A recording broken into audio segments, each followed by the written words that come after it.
Assalamualaikum warahmatullahi wabarakatuh. Perkenalkan, nama saya Mulyani Wahyuning Tias dengan NIM 24370023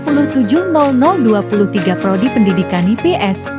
Baiklah, di sini saya akan menjelaskan materi dengan tema permasalahan pokok ekonomi yang akan definisi, faktor penyebab, contoh, solusi dari permasalahan pokok ekonomi.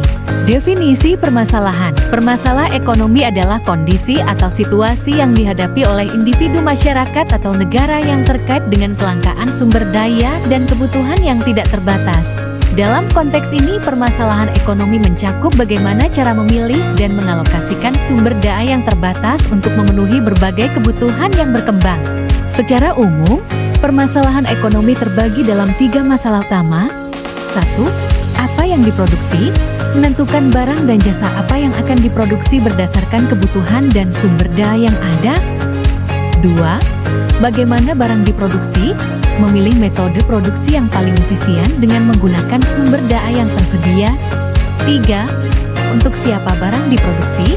Menentukan distribusi barang dan jasa agar sesuai dengan kebutuhan dan daya beli masyarakat. Contoh-contoh permasalahan ekonomi. Berikut ini adalah beberapa contoh permasalahan ekonomi yang sering terjadi. 1. Kelangkaan barang dan jasa. 2. Kemiskinan. 3. Pengangguran. 4. Inflasi. 5. Ketimpangan pendapatan. 6. Deflasi. 7. Ketidakseimbangan impor dan ekspor. 8. Kerusakan lingkungan. 9. Perubahan teknologi dan disrupsi industri. 10. Krisis ekonomi global. Faktor penyebab terjadinya permasalahan ekonomi. Permasalahan ekonomi disebabkan oleh beberapa faktor utama yang dapat dijelaskan sebagai berikut. 1. Kelangkaan sumber daya. 2. Kebutuhan yang tidak terbatas. 3. Ketidakseimbangan penawaran dan permintaan. 4. Distribusi sumber daya yang tidak merata. 5. Perubahan teknologi dan inovasi. 6. Inflasi dan deflasi. 7. Kebijakan ekonomi yang tidak efektif. 8. Perubahan dalam struktur ekonomi global. Solusi untuk mengatasi permasalahan pokok ekonomi.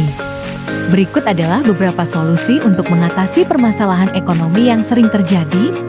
1. Mengatasi kelangkaan barang dan jasa. 2. Mengurangi kemiskinan. 3. Mengatasi pengangguran. 4. Mengatasi inflasi. 5. Mengatasi ketimpangan pendapatan. 6. Mengatasi deflasi. 7. Mengatasi ketidakseimbangan neraca perdagangan. 8. Mengatasi kerusakan lingkungan. 9. Mengatasi disrupsi teknologi. 10. Menghadapi krisis ekonomi global. Kesimpulan, permasalahan pokok ekonomi mencakup 3 hal. Apa yang diproduksi, bagaimana memproduksi, dan untuk siapa barang diproduksi. Ini muncul karena kelangkaan sumber daya dan kebutuhan manusia yang tak terbatas. Solusinya adalah pengelolaan sumber daya yang efisien dan distribusi yang adil.